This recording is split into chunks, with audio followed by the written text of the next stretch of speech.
So we will read The Old Man at the Bridge by Ernest Hemingway, which is a very sad story. All right. An old man with steel-rimmed spectacles and very dusty clothes sat by the side of the road. There was a pontoon bridge across a river, and carts, trucks, and men, women, and children were crossing it. The mule-drawn cart staggered up the steep bank from the bridge with the soldiers helping push against the spokes of the wheels. The trucks ground up and away, heading out of it all, and the peasants plodded along in the ankle-deep dust. The old man sat there without moving. He was too tired to go any farther.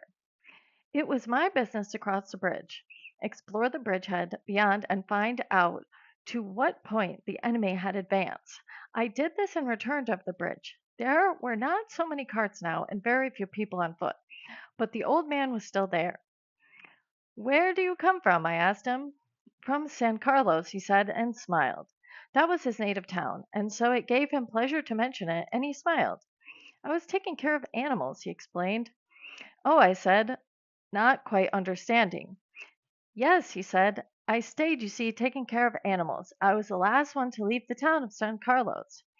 He did not look like a shepherd nor a herdsman, and I looked at his black dusty clothes and his gray dusty face and his steel-rimmed spectacles and said, "What animals were they?" "Various animals," he said, and shook his head. "I had to leave them."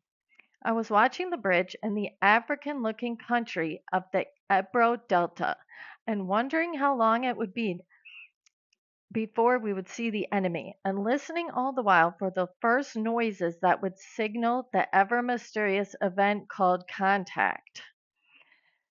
That would be like gunfire and artillery and danger for the old man who's a civilian. "What animals were they?" I asked. "There were 3 animals altogether," he explained. "There were 2 goats and a cat, and then there were 4 pairs of pigeons." "And you had to leave them?" I asked. "Yes, because of the artillery. The captain told me to go because of the artillery." "And you have no family?" I asked, watching the far end of the bridge where a few last carts were hurrying down the slope of the bank. "No," he said, "only the animals." I stated, "The cat, of course, will be all right. A cat can look after itself, but I cannot think what will become of the others." "What politics have you?" I asked. "I am without politics," he said.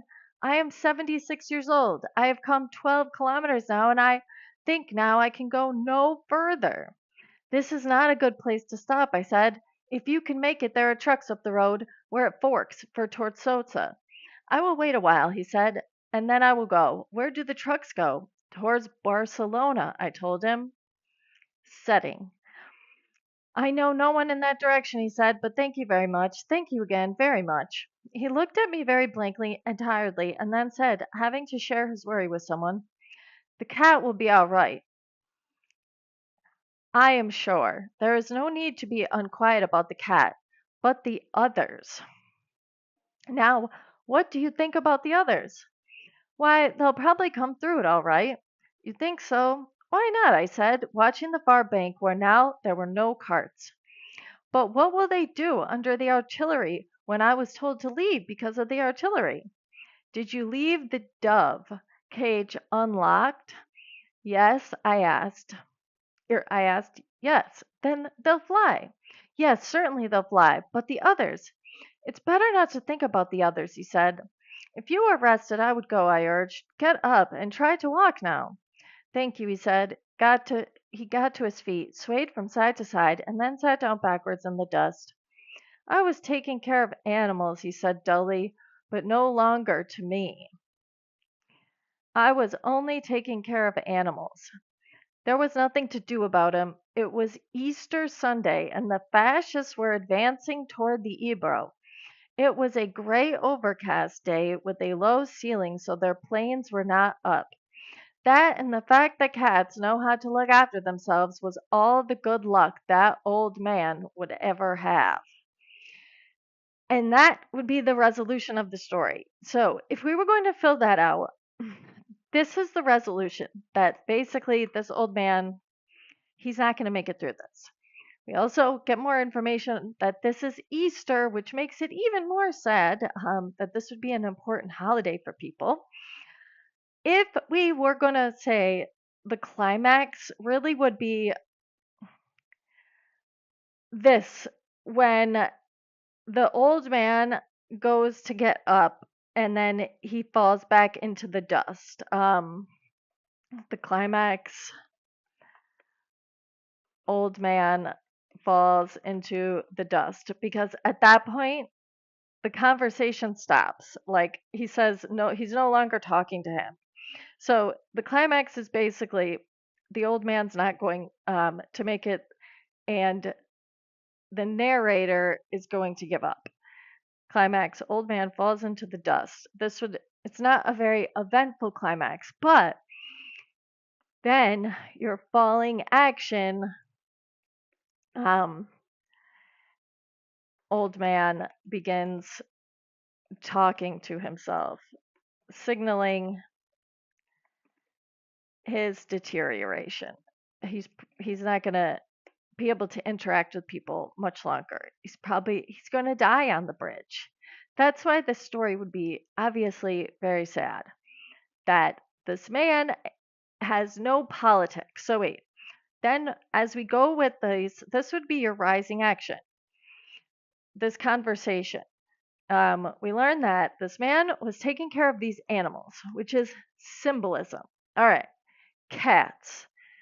Cats can symbolize like royalty, or like maybe the elite who are going to be okay, jump back on their feet, or the youth who maybe, if you have the 9 lives situation, young people tend to survive wars. Well, modern day wars can be different, but it could be the youth, but those that would survive the war, that would symbolize the cats.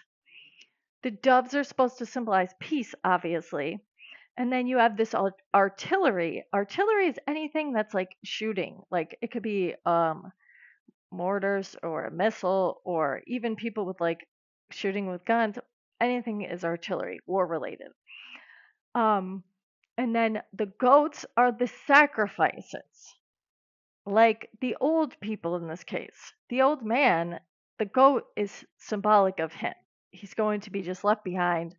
Or even you could say the goats could also symbolize soldiers, those that are in a war and sacrificed for whoever wants the war to be fought, who's ever going to benefit from the war, um, we could say.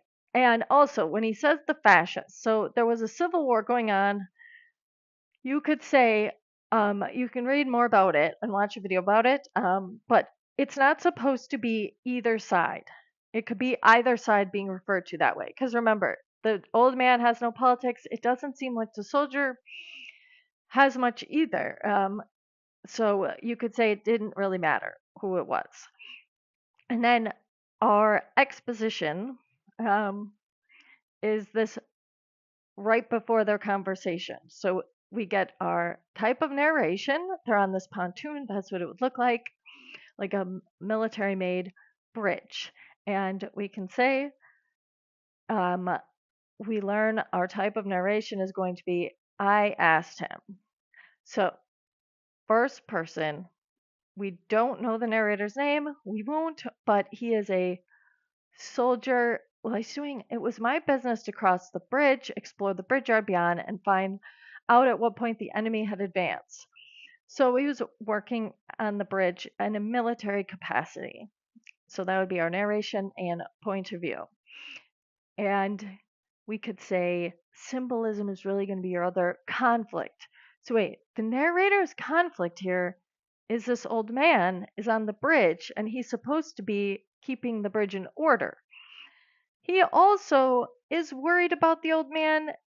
He feels bad. He's asking, do you have family? He's not being mean to the old man, right? It's just a difficult situation. So his conflict is he doesn't know what to do with this old man. He's trying to coax him off of the bridge. And that would be The Old Man at the Bridge by Ernest Hemingway.